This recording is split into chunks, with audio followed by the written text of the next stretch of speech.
someone as a trans person is why? There's no point. It's not anyone else's business, really. You know, the golden rule has popped up along the way in this series, and that golden rule is to never say anything without asking. So always ask if you can say anything about someone's trans status before you say anything to anyone. It is a tough thing to do, to tell the world that you are going to go through gender correction. Now, I once stated in a magazine article that I was going to go through a roller coaster of emotions during the changes to my body. I wasn't wrong. And because of the support of my friends and some family members, I have come through it all okay. I am on track for a Christmas or New Year operation to convert my male genitalia into female. Because of people asking me about telling others before they say anything, I was able to manage my coming out quite well. Only one real glitch occurred when I was seen out with a friend one weekend. A colleague drove past and recognised me. After the weekend, I returned to work to face a barrage of questions from a mostly supportive workforce. It could so easily have gone very wrong if the minority had made enough noise, but they didn't. All they did was ignore me. The haters are out there, and it is important that they do not get any encouragement to spread their hate. So the last word on whether or not you should out a trans person is no. Always talk to the trans person first, even after they have come out themselves. You never know who is going to get told after you have said your piece. And you never know who is really asking the questions. So thanks to Anderson at AmericanTransman.com for the inspiration behind To Tell or Not to Tell. Now, I hope that you've enjoyed this series and it has helped you to understand a bit more about trans people and trans living. If you want a link to Anderson's blog, then just email thisisplanetmars@gmail.com and ask for it. And next week we shall start our look at trans history. But right now we have a little bit of jealousy, which comes from the Milan Latin Jazz Quartets.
Everywhere. This is Planet Maz Radio. Email thisisplanetmaz@gmail.com for more information.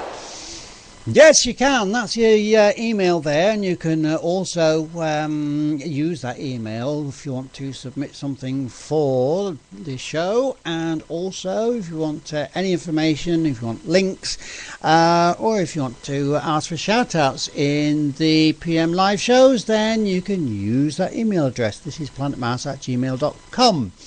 Also, you can have a look at www.planetmazradio.moonfruit.com, and we also have the original site there, www.sites.google.com/site/planetmaz, and if you want to send a little tweet, then you can go to twitter.com/planetmaz1. For our page on Google Plus, you can just search Planet Maz, and you can also search Planet Maz Radio on Facebook. And don't forget that on Spreaker.com, on the show page, there is a message box for you to leave any messages on there as well. And don't forget, of course, the appeal there, www.gofundme.com/planet-maz-growth-fund.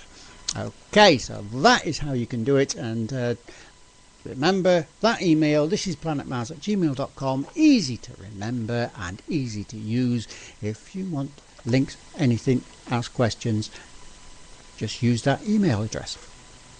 Right, now it's time that Marina V confessed that you make me beautiful. Yeah, right.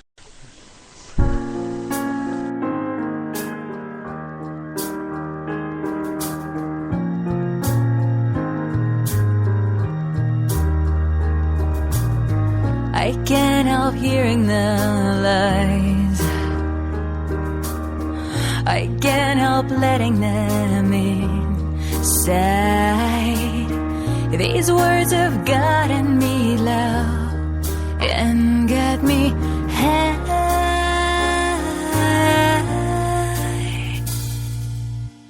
You stand and guard at my door, allowing me to be more than what they say, allowing me to be strong and live my way. You make me beautiful, believing in me, make me beautiful and deep within. I find I'm the side of myself. I know no one else makes me feel beautiful like you. My dreams are never too wild. My words are never laughed off or brushed aside. You make me feel like a star that's not a shine. You make me beautiful, believing in me, make me beautiful and deep within. I find the best side of myself. I know no one else makes me feel beautiful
Yes, there we are. Marina V, you make me beautiful. Right now it's time for the soapbox to come out with the Planet Mars opinion, which is what we're going to do right now. Now, one of the political arguments going on in the USA right now is about what has been called Obamacare. The more conservative American politicians are arguing against including medical care for gender reassignment. They seem to be trying to claim that gender dysphoria is not a medical condition, but a lifestyle choice. Well, if this is the case, then why is the American Psychiatry Association redefining their definition of gender dysphoria to reflect the full nature of the condition and to standardize the care required? Now, if that wasn't enough, the internationally recognized symptoms and diagnostics procedure was formulated by medical specialists in the USA. Now, despite these politicians' interference, it looks like this treatment will be included, even though it may take the use of a legal loophole. Well, this makes me wonder why politicians, who probably have no medical training, can be allowed to make such ill-informed statements. It doesn't matter which country this happens in. The result of following such ideas is that politicians and administrators end up deciding what treatment is given to a patient. Now, it applies... I applied to my local National Health Service Trust here in the UK for facial electrolysis. In the application, it was clearly stated that electrolysis was necessary because of the majority of my facial hair being grey or white. Laser hair removal only lasts about 3 years and only works on dark hair. Having been told that, they then granted me 6 sessions of laser hair removal costing £240. Now, this decision was made on cost, not medical need. It was a cheap alternative to the cost of electrolysis. It was not value for money because the dark hair that was lasered is now starting